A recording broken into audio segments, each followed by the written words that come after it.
औज़ु बिल्लाहि मिनश्शैतानिर्रजीम बिस्मिल्लाहिर्रहमानिर्रहीम। अल्लाह जल्ल शानहू दे नाम दे नाल।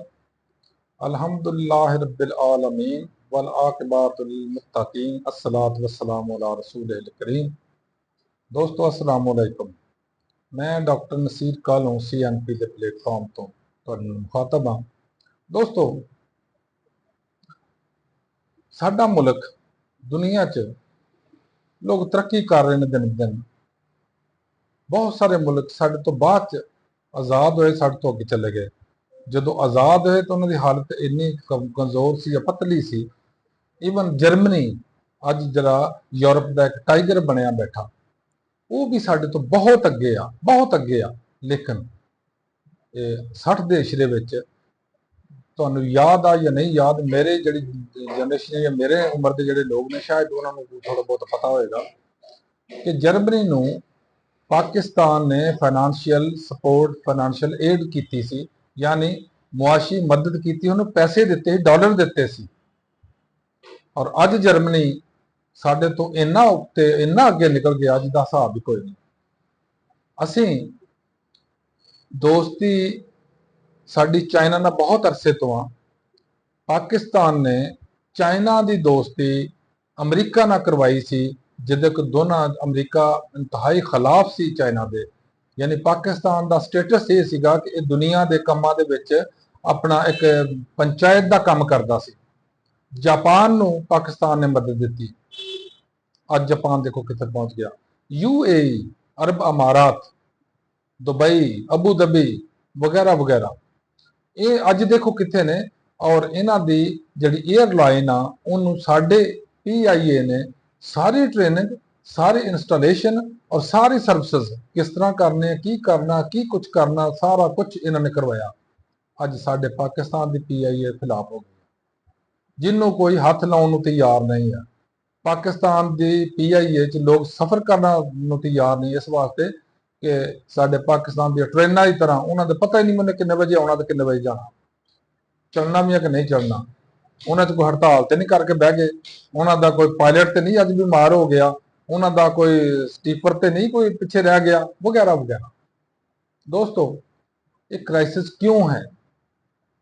मैं कल भी गुजारिश की थी कि जिस जगह पर इंसाफ नहीं होंदा उत्थे ये मसाइल लाजमी होंदे ने। जदों अदलिया और अदारे च टकराव होवे ये कुछ लाजमी हुंदा है।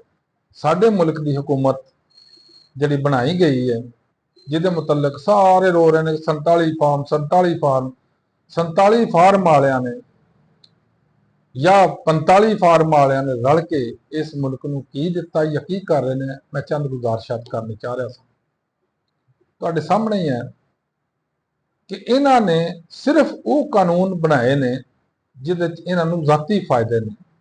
कोई एक कानून इस हुकूमत ने या इन्हां दे पहला टैन्यूर जिहड़ा सी उहदे च 16 महीनों च कोई ऐसा कानून जिहड़ा मुल्को कौम और राया वास्ते फायदेमंद हो कीता नेवर, कभी नहीं।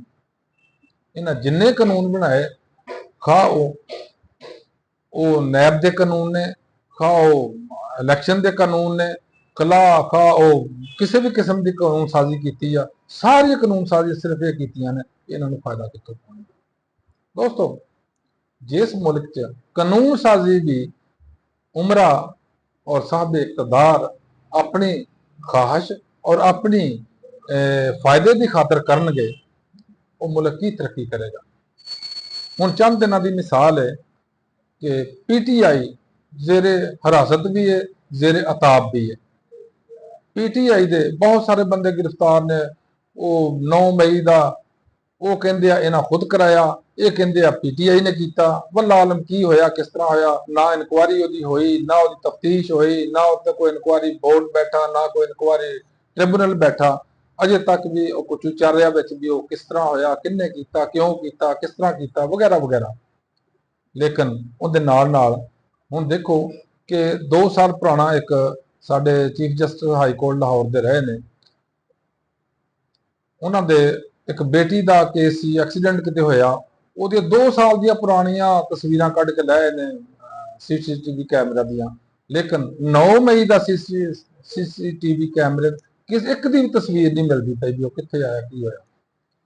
जो वाकया जिहदी वजह तो 9 मई होया इस्लामाबाद हाई कोर्ट के अंदर जो इमरान खान नूं गले तो फड़ के उठाया और उहदा तशद्दुद भी किया, बेइज्जत भी किया गया।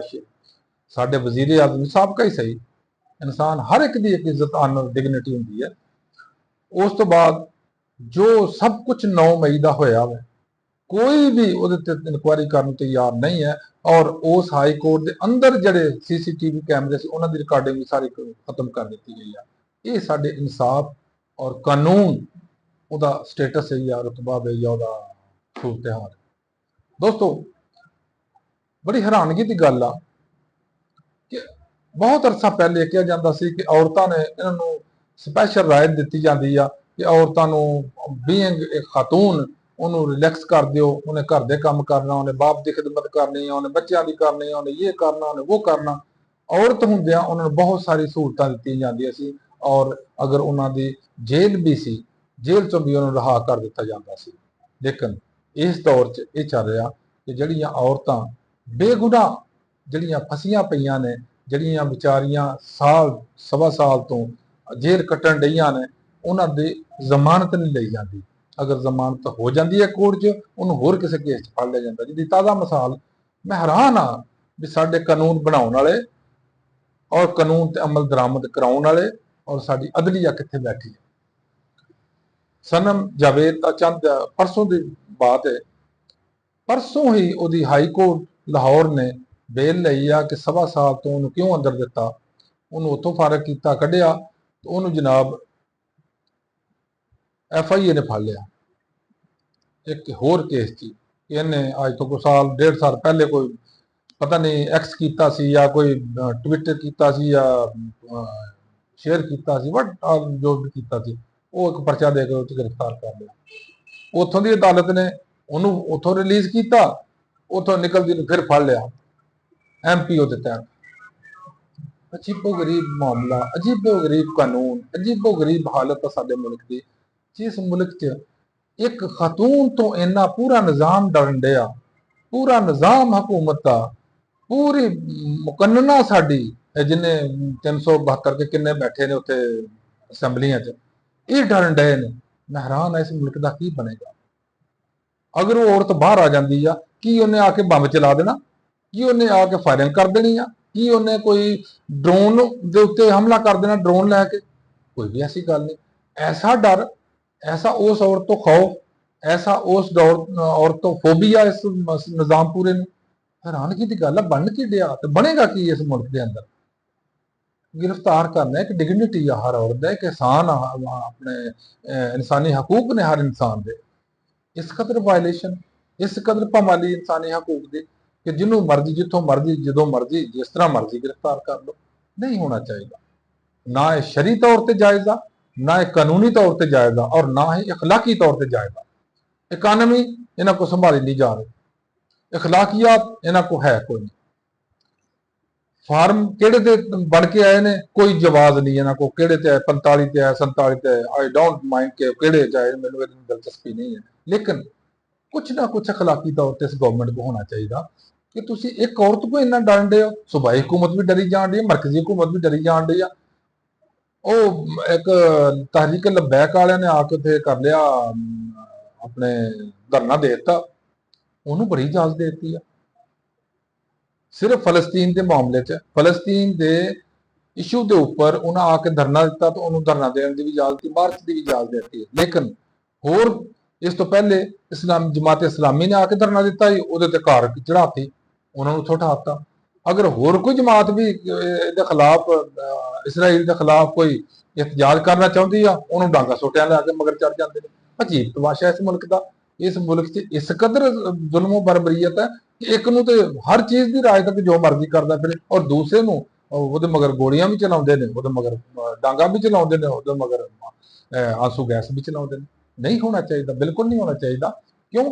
स्टेट एक मां की तरह होंगी है और मां सुतीली नहीं होंगी। और सारी कौम वास्ते इको ही एटीट्यूड और इको ही कंडक्ट होंदा वे कि हर एक नूं मसावी हकूक दिते जान। इस तरह ही ਮਾਂ ਨੇ ਕਦੇ ਤਾਂ ਫਰੀਕ ਕੀਤੀ ਹੈ ਕਿ ਮੇਰਾ ਵੱਡਾ ਜਿਹੜਾ ਉਹ ਭੈੜਾ ਵਾ, ਚੰਗਾ ਨਿੱਕਾ ਜਿਹੜਾ ਉਹਨੂੰ ਮੈਂ ਜ਼ਿਆਦਾ ਪ੍ਰੋਟੋਕੋਲ ਨਹੀਂ। ਮਾਂ ਵਾਸਤੇ ਔਲਾਦ ਸਾਰੀ ਇੱਕੋ ਜਿਹੀ ਹੁੰਦੀ ਆ। ਇਸੇ ਤਰ੍ਹਾਂ ਸਾਡੇ ਅਦਾਰਿਆਂ ਨੂੰ ਵੀ ਸੋਚਣਾ ਚਾਹੀਦਾ ਕਿ ਅਸੀਂ ਅੱਲਾਹ ਵਾਸਤੇ ਕਿਉਂ ਗੁਨਾਹ ਖੱਟ ਰਹੇ ਹਾਂ, ਅੱਲਾਹ ਵਾਸਤੇ ਕਿਉਂ ਅਸੀਂ ਜ਼ੁਲਮ ਕਰ ਕਰਕੇ ਲੋਕਾਂ ਦੀਆਂ ਨਜ਼ਰਾਂ 'ਚ ਗਿਰ ਰਹੇ ਹਾਂ। ਕਿਉਂ? ਤੁਸੀਂ ਜ਼ੁਲਮ ਇੱਕ ਵਾਰੀ ਕਰੋਗੇ, ਦੋ ਵਾਰੀ ਕਰੋਗੇ, ਆਖਰ ਲੋਕਾਂ ਦੀ ਬਰਦਾਸ਼ਤ ਜਵਾਬ ਦੇ ਜਾਂਦੀ ਆ। ਇਹੀ ਵਜ੍ਹਾ ਕਿ ਅੱਜ ਲੋਕ ਜਿਹੜੀ ਗ੍ਰਿਫਤਾਰੀਆਂ ਸੀ ਜਾਂ ਜਿਹੜੀ ਜਲਸੇ ਜਲੂਸ ਤੋਂ ਡਰਦੇ ਸਨ, ਉਹਦਾ ਆਹਿਸਤਾ ਆਹਿਸਤਾ ਡਰ ਖਤਮ ਹੁੰਦਾ ਜਾ ਰਿਹਾ। ਕਿਉਂ ਖਤਮ ਹੁੰਦਾ ਜਾ ਰਿਹਾ? ਸਿਆਣੇ ਕਹਿੰਦੇ ਨੇ ਕਿ ਤੁਸੀਂ ਬੱਚੇ ਨੂੰ ਜਾਂ ਔਰਤ ਨੂੰ ਅਗਰ ਡਰਾਉਣਾ, ਸਿਰਫ ਇੰਨਾ ਡਰਾ ਦਿਓ ਕਿ ਉਹ ਤੁਹਾਡੀ ਨਜ਼ਰ ਵੱਲ ਵੇਖ ਕੇ ਉਹ ਸਮਝ ਜਾਣ ਕਿ ਸਾਨੂੰ ਮਨਾ ਕਰ ਰਿਹਾ ਤਾਂ ਮਨਾ ਹੋ ਜਾਣ। ਅਗਰ ਤੁਸੀਂ ਇੱਕ ਦਫਾ ਉਹਨੂੰ ਚਪੇੜ ਮਾਰ ਲਈ ਨਾ, ਉਹਦਾ ਡਰ ਔਰ ਖੌਫ ਖਤਮ ਹੋ ਗਿਆ। ਉਹਦਾ ਕੋਈ ਫਾਇਦਾ ਨਹੀਂ, ਜੋ ਮਰਜ਼ੀ ਕਰੋ ਤੁਸੀਂ ਉਹਦੇ ਨਾਲ, ਉਹਨੂੰ ਕੋਈ ਅਸਰ ਨਹੀਂ ਹੋਣਾ। ਹੁਣ ਇਸ ਸਟੇਜ ਤੇ ਨਾ ਇਸ ਕੌਮ ਨੂੰ ਲੈ ਕੇ ਜਾਓ ਕਿ ਤੁਸੀਂ ਜੋ ਮਰਜ਼ ਕਰ ਸਕਣਾ ਕਰ ਲਓ, ਇਸ ਕੌਮ ਤੇ ਕੋਈ ਅਸਰ ਨਾ ਹੋਵੇ। ਨਹੀਂ, ਬਿਲਕੁਲ ਨਹੀਂ। ਕਾਨੂੰਨ, ਆਇਨ, ਜ਼ਾਬਤਾ ਅਖਲਾਕ, ਇੱਕ ਇਨਸਾਨੀ ਇਕਦਾਰ ਔਰ ਉਸ ਤੋਂ ਭੜ ਕੇ ਇਸਲਾਮੀ ਇਕਦਾਰ ਜਿਹੜੀਆਂ ਨੇ ਸਾਡੀਆਂ, ਕਮ ਸੇ ਕਮ ਉੱਤੇ ਅਮਲ ਕਰ ਲਓ ਤਾਂ ਕਿ ਤੁਸੀਂ ਇਸ ਦੁਨੀਆ 'ਚ ਤਾਂ ਜ਼ਿਲਤ ਉਠਾ ਰਹੇ ਹੋ ਜਾਂ ਨਹੀਂ ਉਠਾ ਰਹੇ, ਆਇੰਦਾ ਮੁਸਤਕਬਲ 'ਚ ਜਿਹੜਾ ਆਖਰਤ ਦਾ, ਕਮ ਸੇ ਕਮ ਉੱਥੋਂ ਤੋਂ ਬਚ ਜਾਓ। ਦੋਸਤੋ, ਇਹਦੇ ਨਾਲ ਹੀ ਅੱਜ ਦਾ ਵੀਡੀਓ ਖਤਮ ਕਰ ਰਹੇ ਹਾਂ। ਅੱਲਾਹੁ ਅਕਬਰ। ਅਸਲਾਮ ਅਲੈਕੁਮ।